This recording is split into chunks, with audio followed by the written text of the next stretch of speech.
अगर कोई इस जहरीला सांप आपके सामने से गुजर रहा है और आप नमाज भी पढ़ रहे हैं, नमाज तोड़ के उस जहरीली सांप को मारना, ये कुरान में कहा है। और मैं यही कहूंगा, आपका नमाज तोड़ने तो परवाह नहीं, ये जहरीला सांप है आरएसएस और बीजेपी, इसको अगर आप नहीं मारेंगे आप कभी बचेंगे नहीं।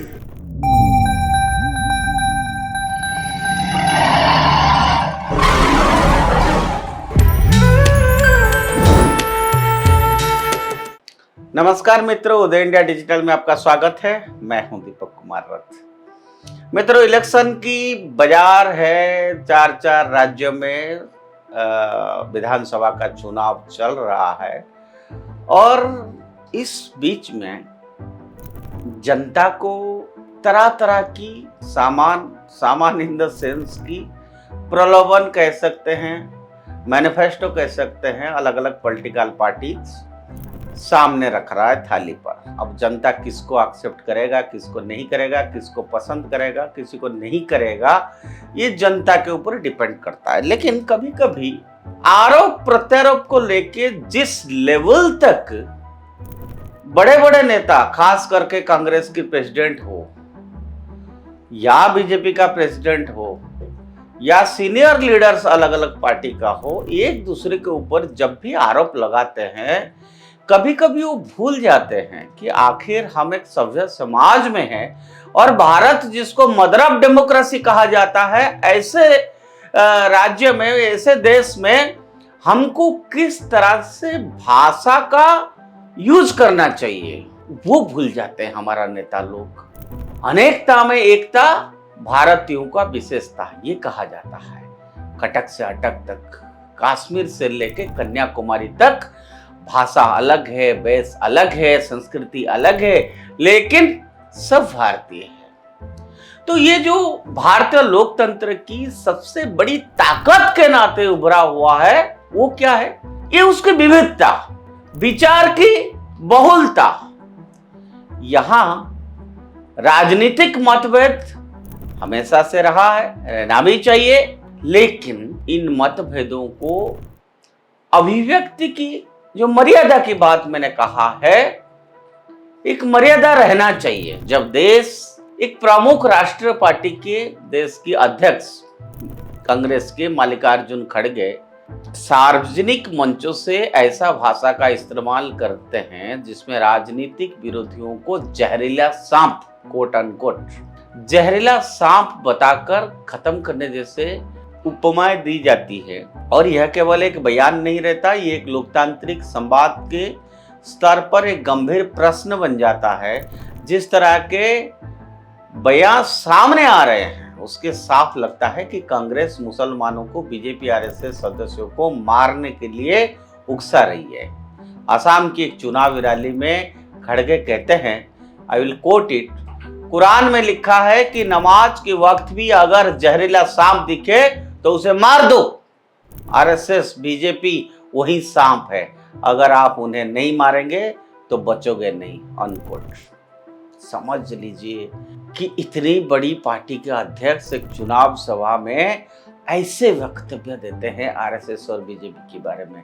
आरएसएस ने क्या ऐसा बड़ा पाप किया कि जहरीला सांप बोला? ये हमें तो समझ नहीं आता है, जनता को समझना पड़ेगा, ऑडियंस तय करे इस बात को।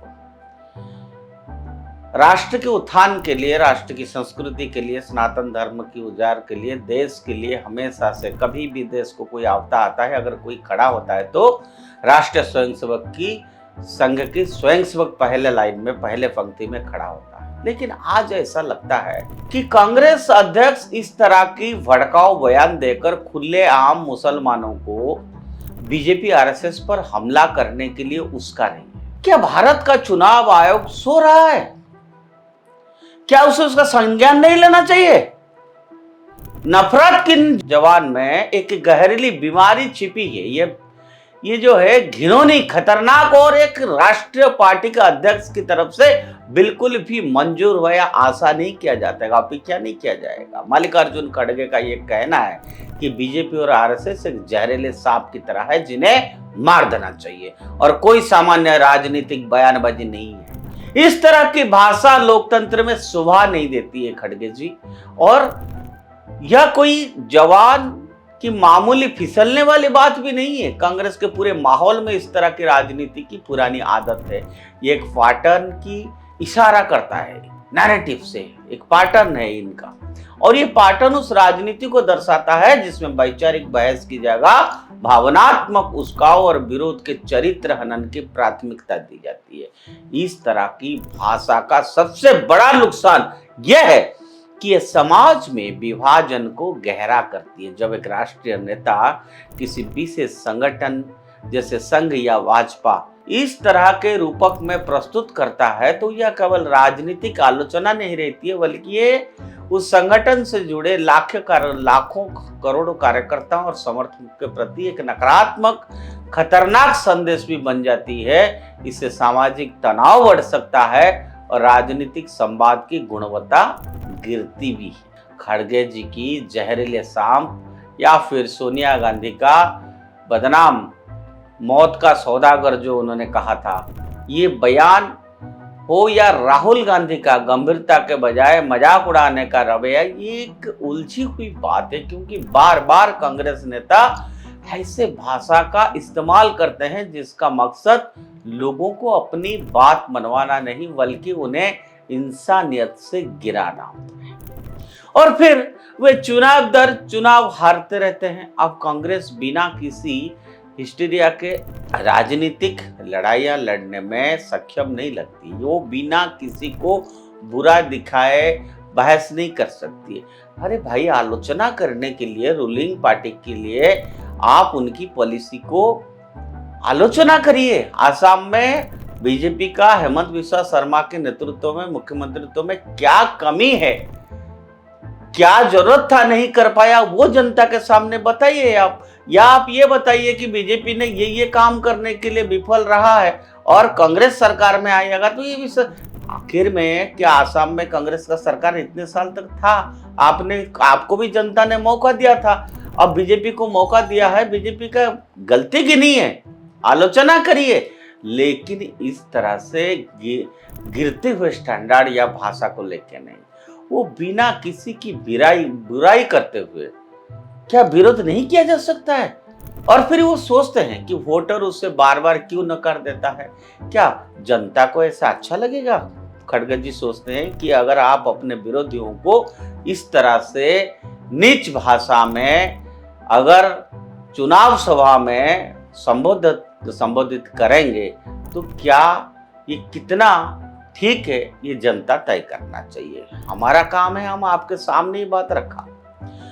वोट मांगने वाले पार्टी ऐसे नहीं लगने चाहिए कि जैसे वो बदल देना चाहते हैं, और एक हताशा पार्टी है ना, हर चुनाव में यही सिलसिला कांग्रेस जो है दोहराता है। विचारधारा की आड़ में गाली गलौज, राजनीतिक स्पष्टता की आड़ में किसी की नीची बुराई करना, और लगभग हर बार भारत की जनता उसी तरह से जवाब देती है। कांग्रेस को हराकर जैसे वो समझने का दिखाता भी नहीं करती है। मल्लिकार्जुन खड़गे की टिप्पणी सबसे कड़ी निंदा की हकदार है, सिर्फ इसलिए नहीं कि अपमानजनक है, बल्कि इसलिए कि ये कांग्रेस के बारे में एक बड़ी सच्चाई उजागर करती है। नारों और उपदेशों के पीछे एक ऐसे पार्टी छिपी है जो अपने विरोधियों में इतनी डूबी हुई है कि वो लोकतांत्रिक राजनीति की भाषा बोलना ही भूल गए हैं।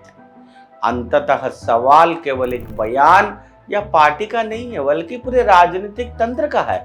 क्या हम एक ऐसे लोकतंत्र की ओर बढ़ रहे हैं जहां संवाद की जगह द्वेष लेगा?